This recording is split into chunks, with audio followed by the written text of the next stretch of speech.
Você conhece alguém que diz preferir morrer a ter que ficar numa cama de hospital sozinho, isolado, cheio de tubos? Já ouviu falar também de alguém que prefere a mesma coisa ao invés de ficar em casa acamado sem poder fazer as coisas que gosta? Pois é, isso é uma realidade às vezes para algumas pessoas. E isso, cada dia que passa, aumenta por conta dos nossos dados epidemiológicos no Brasil. E isso, por um lado, é bom, significa que a população está envelhecendo, que está vivendo mais. Por outro lado, é ruim, porque pelo fato de envelhecer mais, viver mais tempo, nós temos mais doenças crônicas que tendem a se agudizar e, principalmente, dependendo das nossas escolhas de vida, dos nossos hábitos de vida, essas doenças podem piorar ou não a nossa qualidade de vida. E nesse sentido é importante a gente conhecer algumas coisas, e isso que eu quero compartilhar com vocês hoje. Porque muitas vezes as pessoas não sabem que elas podem sim dizer aquilo que elas gostariam que fizessem com elas, caso acontecesse alguma coisa nesse sentido. E óbvio, tudo isso vai ser avaliado, analisado, possibilidade de cura, possibilidade de melhora, se o paciente tem possibilidade de retomar sua funcionalidade anterior. E isso de fato, caso o paciente possa, tudo deve ser feito para que ele retome a sua atividade, seu contexto inicial.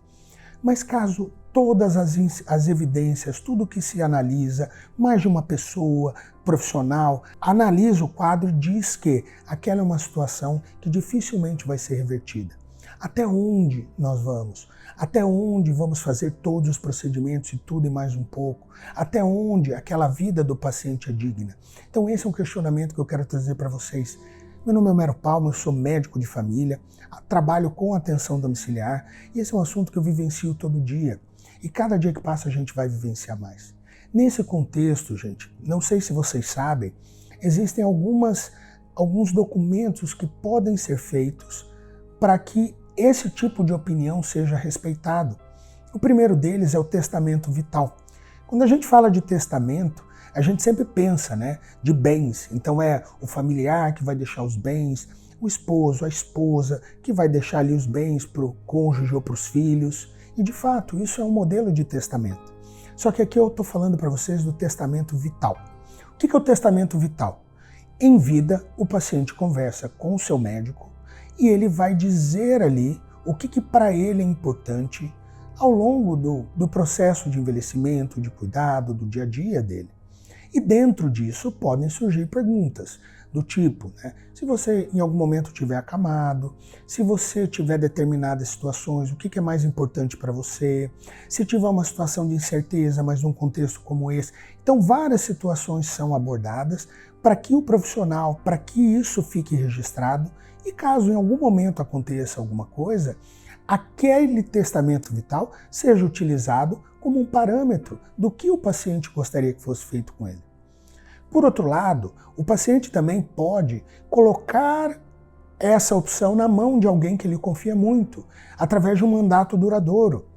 Então o mandato duradouro é como se ele desse uma procuração para uma pessoa, seja um familiar, uma pessoa próxima a ele, para que essa pessoa, em caso de perda da consciência ou impossibilidade de tomada de decisão, essa pessoa tomasse a decisão para ele.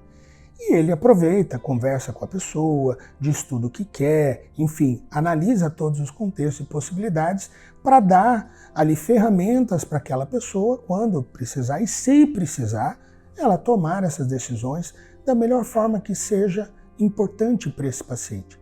Quando a gente junta as duas coisas, a gente fala das diretivas antecipadas de vontade, e isso seria o ideal, que todos nós tivéssemos as diretivas antecipadas de vontade. Por que isso é importante, gente? Cada dia que passa a gente está vivendo mais tempo. E vivendo mais tempo, essas doenças acabam impactando na nossa qualidade de vida.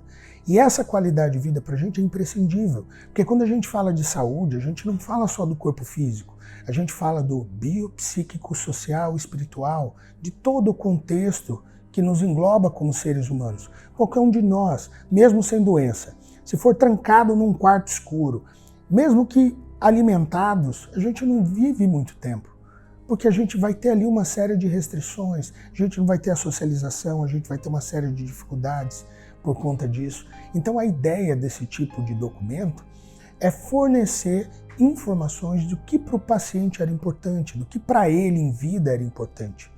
E isso faz parte desse processo. Espero que tenha ajudado vocês. Fico à disposição. Qualquer dúvida, me mandem mensagem que a gente converse, tá bom? Um grande abraço. Até mais, pessoal.